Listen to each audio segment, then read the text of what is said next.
Now we'll move to the next segment, and we call it rapid fire. So Yes. the goal is I'll share something, and then you, whatever comes to your mind, give out your answer, and then if you want to elaborate more, you can definitely elaborate more. But I think give something out, whatever comes. Do to I your need to mind do first. some stretching before we start this? Is it that fast? Let's do that.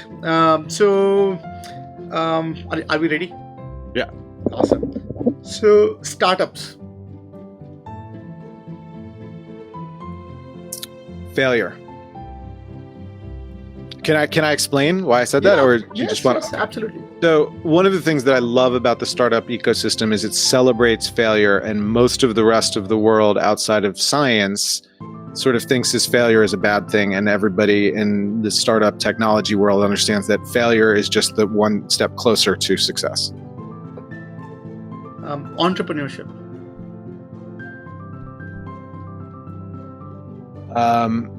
Proactivity. Good entrepreneurs cannot be passive. You have to be going out and making things happen all the time. Failures. Was that failures? Yeah. Okay. Strength and resiliency. None of us, if you ask people what is the best thing you've done in your life, the most significant thing, the thing you're most proud of, no one talks about anything comfortable. They always talk about something where they had to overcome obstacles, because that's why we celebrate that. That feels good.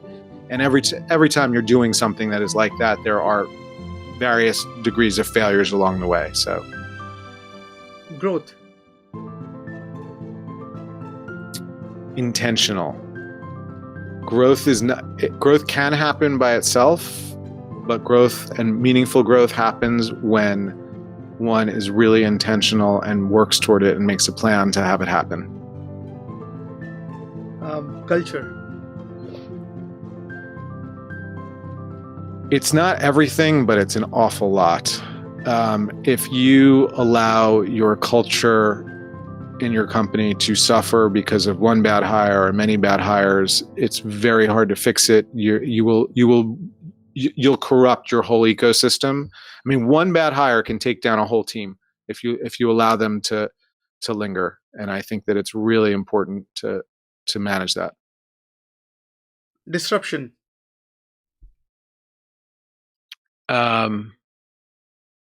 It's awesome. I love continuous improvement, and when one disrupts and intermediates two parties, they're making things smoother and more frictionless. And we can talk about whether Uber and Lyft are good companies or not good companies, but they disrupted an industry that was ripe for disruption, and ultimately their product was and probably will be again much better for their consumers.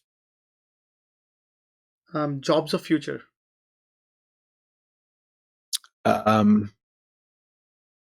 Not as many as we're going to need. That's going to really be a problem, and I really hope people. One of the pleas that we have on that website is that the best and the brightest start really taking on this problem. Mm-hmm. We've talked about the fact that 10Xers like hard problems. This is a really hard problem. Yeah. I think I definitely agree. I think we need as much of muscle power, or at least neuron power on this. Yes. Anyone who's yelling from the roof, they're understating it. So it's just, I don't know, like. At one point, I wanted to propose that all the major tech companies, and maybe even beyond, had to dedicate, 20% of the time of their brightest people to work on this problem as a group. Not because it's the right thing to do for society, but it's going to impact everyone. Can you imagine if 40% of the population doesn't have jobs, what life is going to be like? You think if you've got $1 billion, you're going to be living an enjoyable life when the world looks like that? I don't think so. So it's funny. So there was a professor, I think he's not there anymore now. Professor C.K. Prahlad, and he was telling that if there's a rich and poor gap keeps on increasing, there'll be an unrest, right? And then you have some tech people who are sort of employed and all, and then majority unemployed. It's just gonna make life miserable for everyone, regardless of wherever. So I think I totally agree with you. It's Yeah, I mean, a societal issue. again, you can have all the money in the world, and if you can't live a life where you can enjoy it, what good does it do you? So let's Yeah, figure this out before yeah. the whole thing goes kaplooey. Fair point. Future of startups. Um, Bright. I think it's very bright. I think that there are enough startups that succeed, and they also succeed so quickly and to scale that the oxygen for that fire, which is the venture capital investment, is going to continue to be there. I think that it's really a bright spot. Future of organizations. Um, Radical evolution is coming and going to be needed because there's so much that hasn't stayed up with the times. And we say, we see it in the hiring process I just described. The procurement process is terrible. I mean, we have companies that want to do business with us, and it could be a very small, $100,000 engagement, and they want to work with us, and somebody there wants to do it, and then they have a 400-page document that we need to try and sign and Mm, negotiate and get through it, and that's a 9-month process.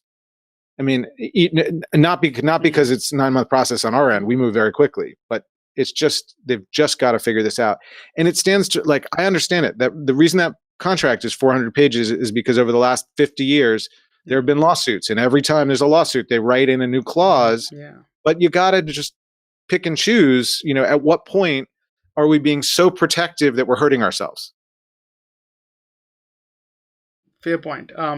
Game changer. 10xer.